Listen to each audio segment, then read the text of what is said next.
Good evening.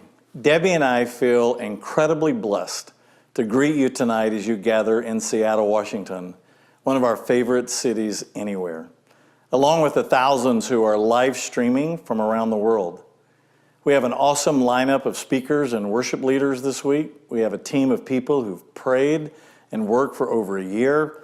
We have over 500 volunteers. We have 3 districts and a connection team led by Tammy Sevko that has no rivals. And we've been anticipating this week of focusing on our theme, Transformed by Jesus. Obviously, Debbie and I are not there in person, which is sad for us, but recently I received a medical mandate from my doctors regarding a recent hospital stay. Many of you know that there was an intestinal bleed some 7 weeks ago in Asheville, North Carolina, when I was teaching at the Billy Graham Training Conference Center. I was healing from all of that and prepared to be in Seattle when 2 weeks ago they discovered a blood clot in my right lung. That was highly concerning to them and to us. Of course, we believe that Jesus is our healer and have full confidence He has numbered our days and we will fulfill what His plans are. But Debbie and I both feel a personal responsibility for my health, and that is the reason we are not there in person.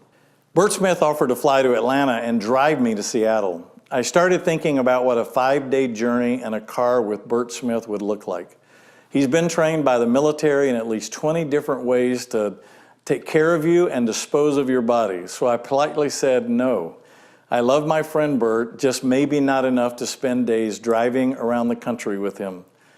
My fearless companion and bride, Debbie, has been with me every step of this way. I owe her big time after disrupting her life for the last 7 weeks. Thank you so much, sweetheart. This is what I believe. When it comes to the Great Commission, I can see the finish line. We know who and where the last unreached people groups are. People are lining up to translate the Bible in their language. And God has ordained our movement to be a part of these finishing days of taking the good news to everyone who has not heard. But it will take all of us, empowered by the same fire of Pentecost, inspired to have dreams and visions, inspired to prophesy, inspired to pray, inspired to give, inspired to go. The earliest Pentecost changed the world. It changed the world because God ordained it to rejuvenate a heart for the lost, for those displaced. And we have to first be personally transformed to be able to offer a gospel of transformation. And we believe that's part of what's going to take place this week. When they became unified and when they made themselves available for the promise, all of heaven burst forth, and everything they needed to finish the Great Commission was given to them. Everything was designed to empower and mobilize the church for this harvest.